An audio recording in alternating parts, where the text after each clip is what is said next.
wrestle. What do you think of when you hear that word? Typically, I think of wrestling.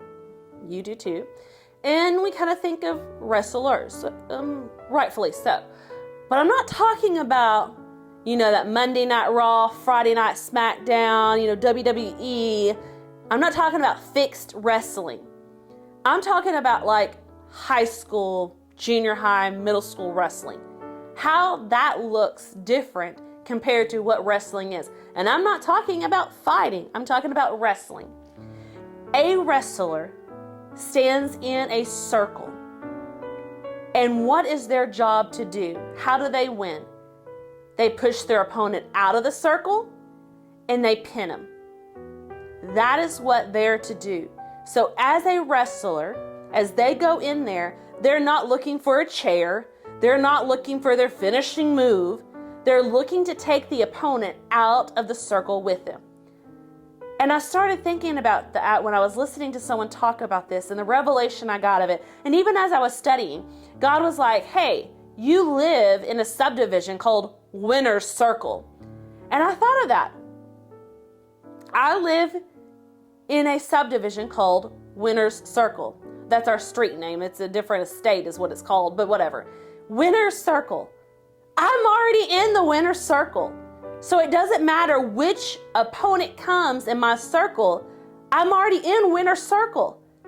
And that's you. That's me. If we look at God's word in Ephesians 6:12, that says, for we do not wrestle against flesh and blood, but against the rulers, against the authorities, against the cosmic powers of this present darkness, against the spiritual forces of evil in the heavenly places. If I'm already standing in the Winner's Circle, my job is to keep darkness, to keep the enemy out of that circle. And the thing is God doesn't just say, good luck. He says, I've already overcome all the things of this world. And I'm fighting with you and for you. Just stand in your place of victory.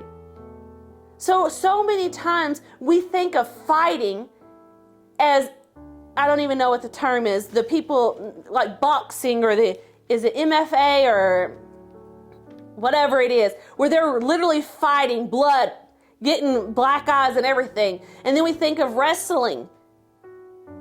But my mind changed when I heard wrestling in a circle, keeping the opponent out.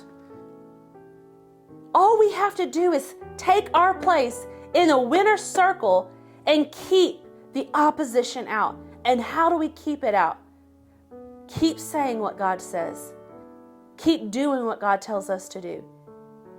And we're not wrestling and I'm just wrestling with this sickness. I'm doing this. No, we're keeping it out because we've already had the place of victory. We already have a place in the Winner's Circle. And even here in Kentucky, the Winner's Circle is the horse that wins. They're just standing there in Winner's Circle. They're not racing anymore. They've already won. The trophy's given to them. The roses is given to them. All they're doing is standing there taking pictures because they've won. You're already a winner. So if you want to stay at Kentucky, take your trophy, take your roses. Let God raise your hand. You have the championship belt. So I want to encourage you. You are a wrestler.